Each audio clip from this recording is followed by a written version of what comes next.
The hills of Odd, West Virginia, have always carried a quiet weight, a kind of stillness that settles in and refuses to leave. Life there moves slower, shaped by habit, memory, and survival rather than schedules and deadlines.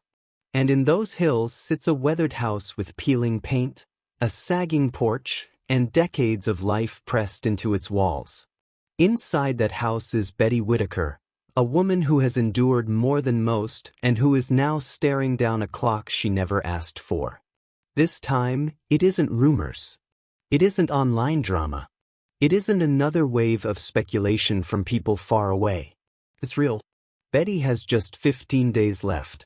The letter came without ceremony. No call. No knock at the door.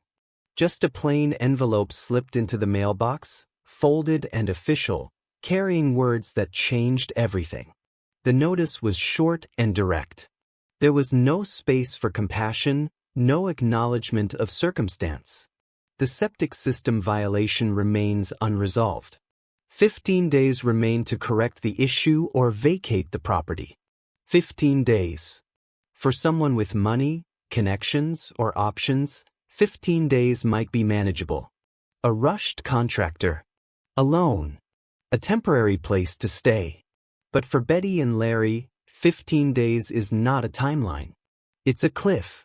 When Brian arrived after hearing the news, he knew before he even parked that something had shifted. Betty was already on the porch, holding the paper like it might dissolve if she looked away too long. "They cut it in half," she said quietly. "I thought I had more time." Her hands trembled as she passed him the notice. Brian read it once. Then again. His jaw tightened. 15 days, he said under his breath. Behind her, Larry sat near the doorway in his recliner, staring out into the yard. Every so often he shook his head, muttering the same words over and over. "Ain't right. Ain't right." Betty didn't look at either of them. Her eyes stayed fixed on the hills in front of her, as if she was memorizing them. "This is all we got," she said. "If we lose this, we lose everything." The septic issue wasn't new. It had been there for years, hanging quietly in the background, ignored the way so many rural problems are ignored until someone decides they can't be anymore. The house was built long before modern codes mattered out here. No proper system. No easy access. No simple fix. And worse, the house sits on solid granite. There is no digging without machinery. No shortcuts. No cheap solution. Contractors who came out shook their heads before they even finished walking the property.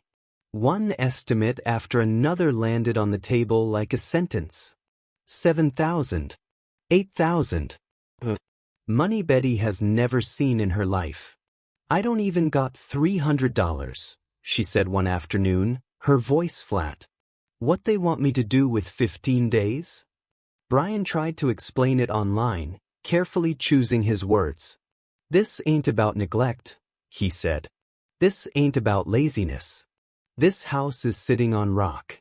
You can't just drop a tank in and call it done.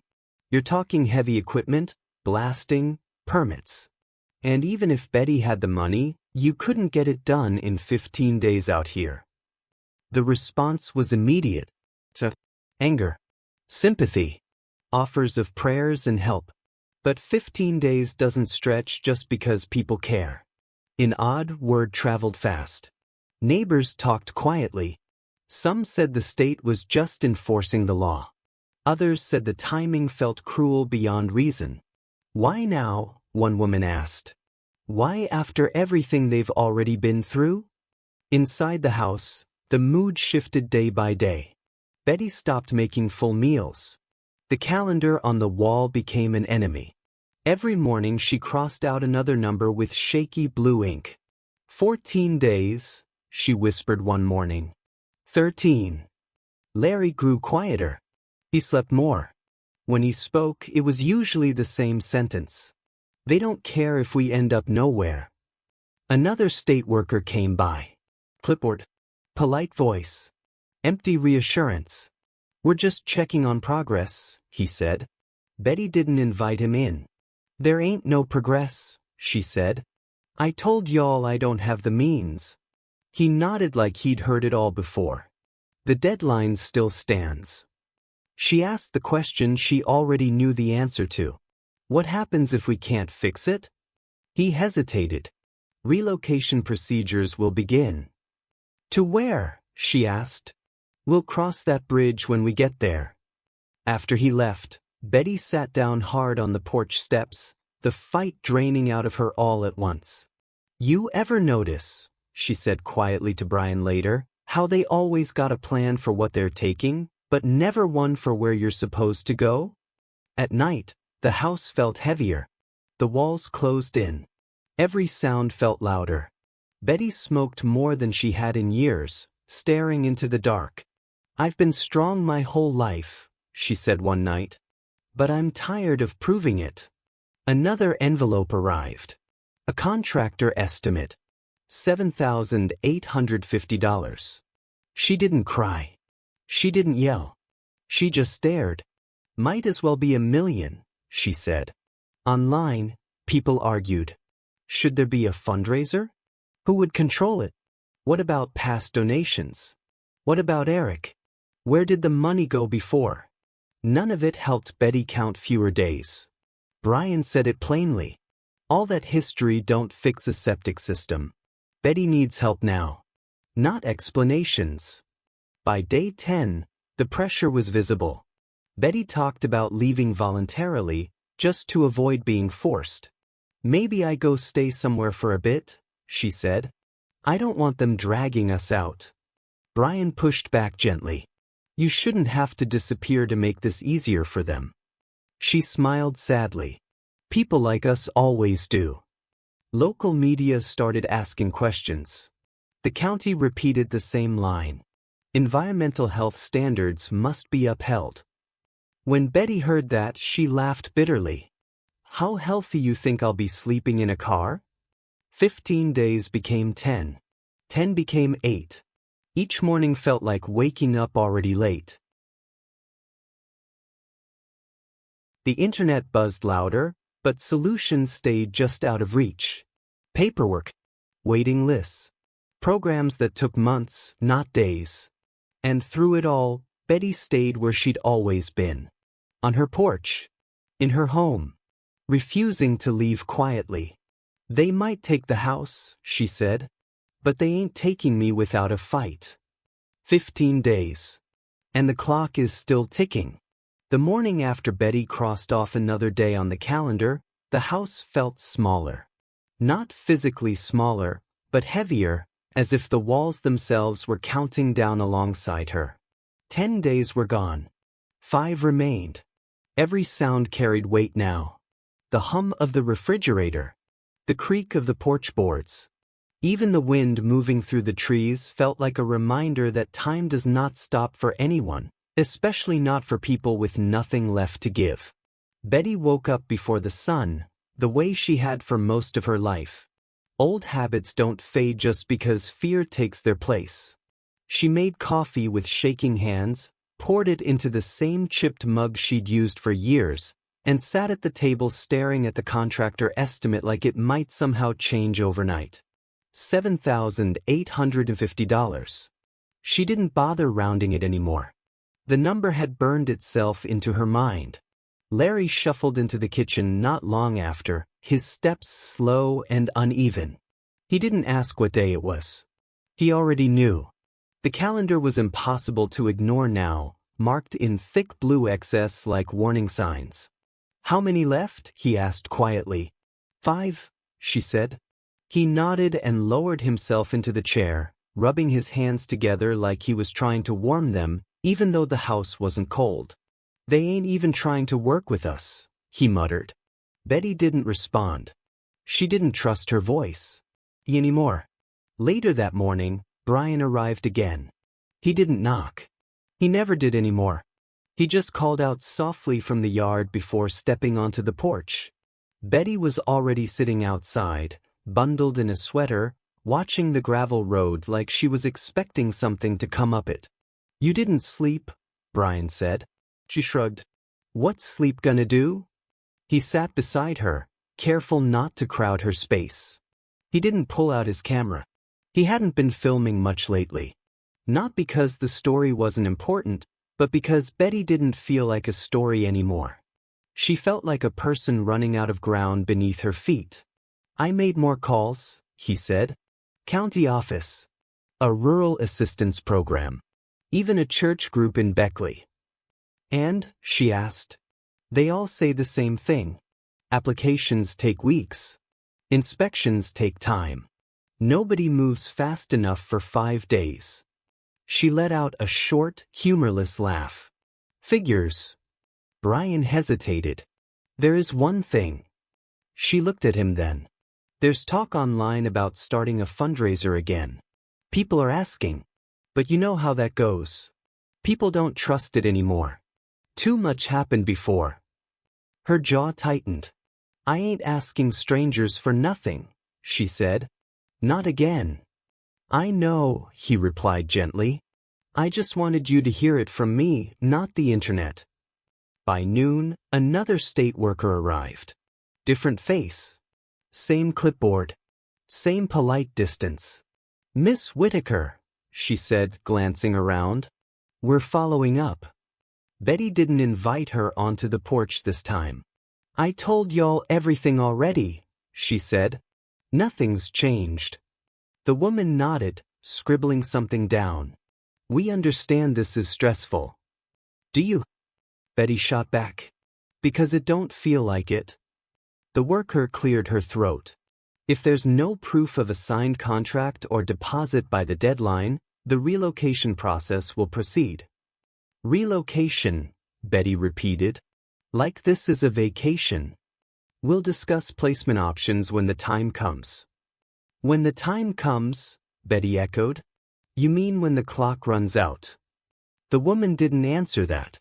She just nodded again and walked back to her car. After she left, Betty's shoulders sagged like she'd been holding herself upright on pure stubbornness alone. They talk like we're boxes, she said. Just move us somewhere else. Brian clenched his jaw. You're not boxes. That ain't how they see it. That afternoon, the internet got louder. Clips were shared. Posts were made. People argued in comment sections about responsibility, about land ownership, about who failed who first. Some blamed the state. Some blamed past helpers. Some blamed Betty herself for living the way she had for decades. She didn't see most of it. Brian shielded her from what he could. But bits slipped through. Why didn't they fix it earlier? Where did all the donation money go? This is why you don't get involved with people like that. Betty heard enough. People always got answers when it ain't their life, she said quietly. On day 4, a local pastor stopped by with a bag of groceries. No camera. No speech. Just a soft prayer on the porch and a promise to check back in. I wish prayer fixed pipes, Betty said after he left. Brian smiled sadly. Me too. That night, Betty packed a small bag. Not because she planned to leave, but because the thought of being forced to without anything ready terrified her more than the idea of going. She folded clothes slowly. Placed them carefully. Her movements were methodical, like she was preparing for something she refused to accept. Larry watched from the bed. You leaving me? He asked, half joking, half afraid. She stopped and looked at him. Don't you ever say that. I ain't going nowhere, he said. They gonna have to drag me. She nodded, swallowing hard. I know. Day 3 came with rain. A steady drizzle that soaked the yard and made the hills look darker, heavier. This figures, Betty muttered. Even the sky knows. Brian showed up again, soaked through, carrying a folded piece of paper. But talked to a contractor, he said. He can't do the work in time, but he wrote a letter stating the difficulty. Sometimes that helps buy time. Time for what? She asked. For the system to maybe slow down, he said, though he didn't sound convinced. She took the paper and read it slowly. Her hands shook again. "This don't fix nothing," she said. "No," he admitted. "But it might show effort." Effort. She had spent her entire life making effort. That night, Betty sat alone on the porch long after everyone else had gone. She stared at the hills, the same hills she had watched through good years and bad, through laughter and loss. "I raised my family here," she whispered to no one. "I buried people from here. I survived things people don't even know about." The house creaked behind her, like it was listening. Day 2 arrived without mercy. The calendar looked wrong now, like it had made a mistake. 2 days left. A reporter called Brian asking for a comment. He declined. Not because the story wasn't important, but because Betty didn't need more strangers dissecting her life. She needs help, he told them. Not headlines. That afternoon, Betty snapped. "I'm tired," she said, her voice breaking. "I'm tired of begging. I'm tired of fighting. I'm tired of being strong just so the world can keep pushing." Brian didn't interrupt. He let her cry. Let the anger come out. "They act like I chose this," she said. "Like I wanted to live this way. Like being poor is a crime." She wiped her face with the sleeve of her sweater. "I didn't fail this house. This house kept me alive." On the final evening before the last full day, Betty sat at the kitchen table with the calendar in front of her. One square left uncrossed. "Tomorrow." She took the marker and stared at it for a long time. "I ain't crossing it yet," she said. "It ain't over." Brian nodded. "No, it's not." The clock kept ticking. The system kept moving. And Betty Whittaker remained exactly where she had always been, holding on as long as she could. What happens next will change everything. Tell me what you think. Do you believe the state should give Betty more time, or is this another case where the system has already decided her fate? Leave your thoughts in the comments. The last full day before the deadline arrived without ceremony. No sirens. No official knock at the door. Just the same pale light creeping through the curtains like it had every morning before it. But this time, it felt final. Betty woke up sitting upright in her chair, the calendar still on the table where she'd left it the night before. One square left. She didn't reach for the marker. She just stared at it, letting the weight of that single box press down on her chest. Larry was already awake too. He hadn't slept much either. They didn't talk at first. There wasn't anything left to say that hadn't already been said 100 times in the past 2 weeks. Finally, Betty broke the silence. "Today's the day they decide if we're allowed to exist here anymore." Larry nodded slowly. "Feels like we already know." Brian arrived just after 9. He looked exhausted, like someone who had been carrying a load that wasn't his but refused to put it down anyway. He stepped onto the porch and stopped when he saw Betty sitting there. "You okay?" he asked, though the question felt almost cruel. She smiled faintly. "I'm still here." They sat together in silence for a long moment. The hills were quiet. No birds. No wind. Just stillness. "I talked to someone last night," Brian said carefully. "A county advocate. Not official. Off the record." Betty didn't look hopeful. "And?" "They said once relocation paperwork starts, it moves fast. Real fast. Especially when there's already a record." Her jaw tightened. "So this was decided before I even got the letter." Brian didn't contradict her. Around midday, the internet erupted again. Someone leaked a screenshot. Someone else posted a rumor.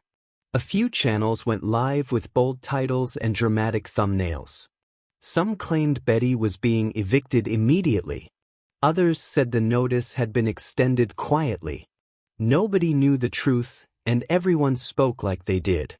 Betty didn't watch any of it. "I ain't entertainment," she said. "I'm tired of being somebody else's content."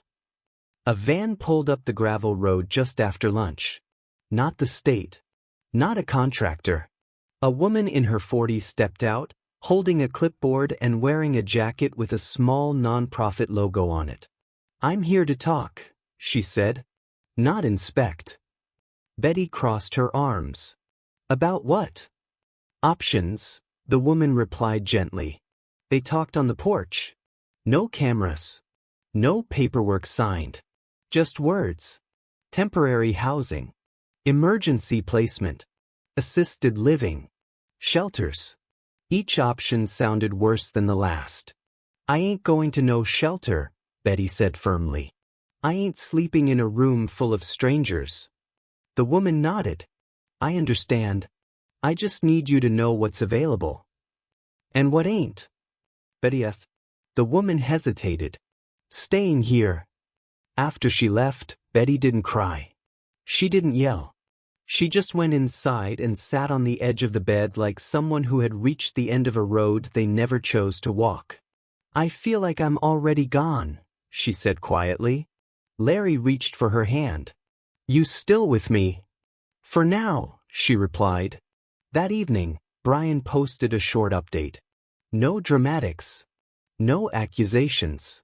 "Tomorrow is the deadline," he said plainly. "No extension has been confirmed. Betty and Larry are still in the home tonight. That's all I can say." The comments exploded. "This is heartbreaking. How can we help right now? Someone step in. This is why the system is broken." One message stood out. It was simple. "If they force her out, that's on all of us." Brian read it twice before closing his laptop. That night, Betty walked through the house slowly. She touched the wall near the doorway. The old table. The window she used to watch storms roll in. Every object carried memory. "I don't remember a time I wasn't here," she whispered. "Even when I left, I came back." She sat on the porch one last time before 2 county workers stepped out. Prepared. "Miss Whittaker," one said. "We need to discuss next steps." "Steps to where?" Betty asked. Inside the house, they talked. Long sentences filled with policy language and softened phrases. "Due to noncompliance." "For safety reasons."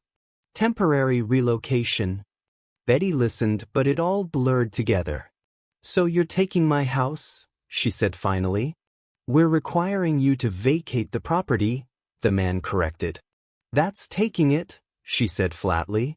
They gave her time. "Not days. Hours. You can collect personal belongings," the woman said. "We'll assist with transport." Betty looked around the room. "How much is personal?" she asked. No one answered.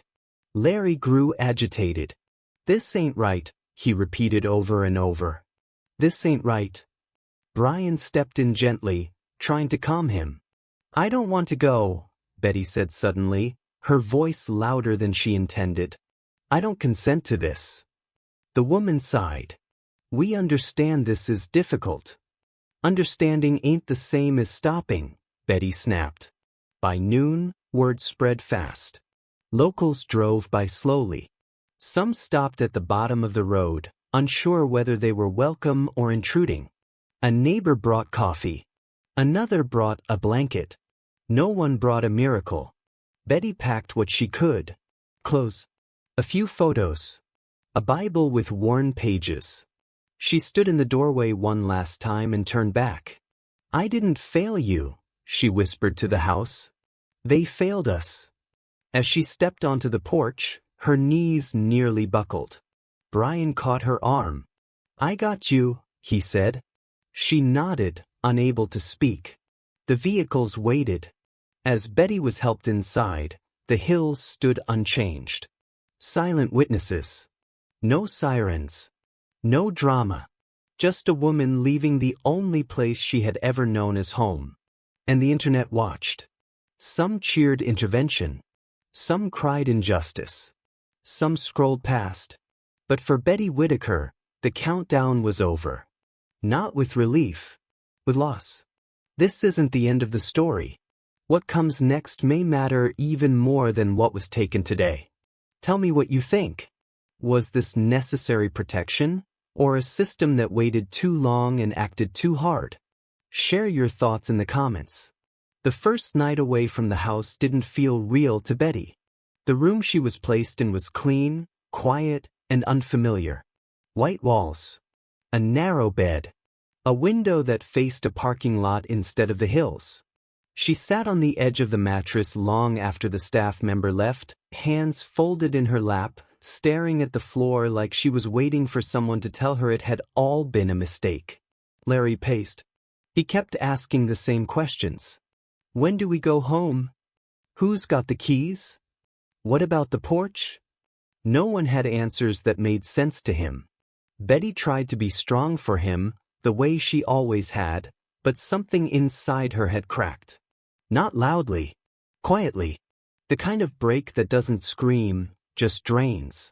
They took it, she whispered to herself. They really took it. The next morning came with paperwork. Forms. Signatures. Explanations that felt rehearsed. Temporary placement. Evaluations. Future planning. The words stacked on top of each other until they stopped sounding like English. Betty signed where they pointed. Not because she agreed. Because she was tired. Brian arrived later that day. He wasn't allowed into the room at first. Policies. Procedures. Eventually, they let him sit with her in a small common area. He didn't bring a camera. I'm sorry, he said quietly. She looked at him, eyes glassy but dry. I know you tried. I should have done more. She shook her head. This was bigger than you. Bigger than me. For a moment, neither of them spoke. Then she said something that stopped him cold. They didn't just take my house. They took my job. Brian frowned. Your job? My purpose, she corrected. I took care of everybody. That's what I did. Now who am I? That question didn't have a place on any form. Outside, the internet was doing what it always did when a story reached its peak and turned uncomfortable. Some people celebrated.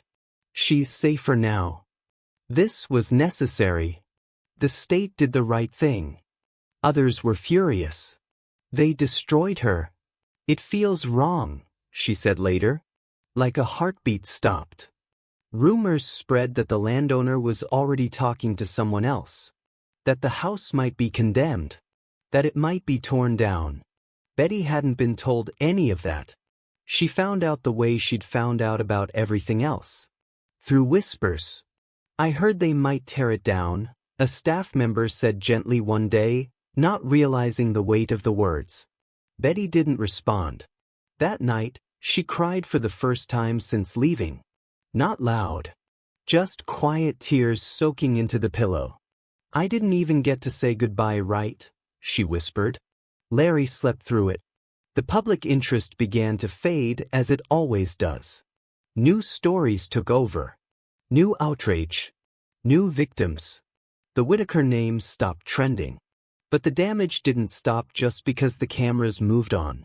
Betty changed. She became smaller somehow. Less talkative. Less animated. The woman who once held an entire family together now struggled to hold herself upright some days. A counselor asked her how she felt about the intervention. Betty thought for a long time.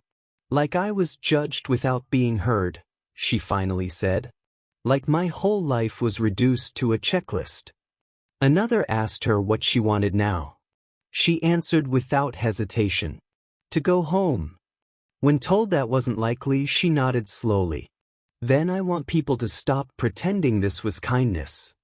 That sentence never made it into any report. Larry's condition worsened. His confusion deepened. He stopped asking about the house eventually. That hurt more than the questions. Because it meant something inside him had let go. One afternoon, Brian brought printed photos. Old ones. The porch.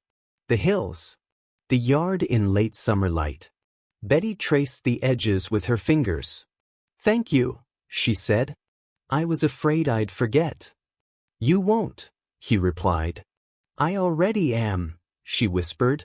The question everyone kept asking online was simple. Was it worth it? There was no simple answer. The house was unsafe. That was true. The conditions were bad. That was true. But the way it ended mattered. And for Betty, the ending felt like punishment for surviving too long without resources. A retired nurse who visited occasionally put it best. She needed support years ago, not removal at the finish line. As weeks turned into months, Betty adjusted on the surface. She followed routines, ate meals, took walks when allowed. But something essential never returned. The sense of ownership over her own life.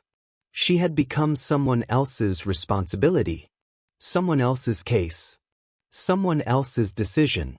And that loss didn't show up on any safety report. One evening, Brian asked her if she wanted him to keep telling her story. She looked at him carefully. "Only if you tell it all," she said. "Not just the parts that make people feel right." "What do you want people to know?" he asked. She thought for a long time. That being poor isn't a crime. That loving your family doesn't always look neat. And that sometimes the system waits until it's too late to help the right way. Outside, the hills of Odd were quiet again. Just like before the world came. Just like after it left.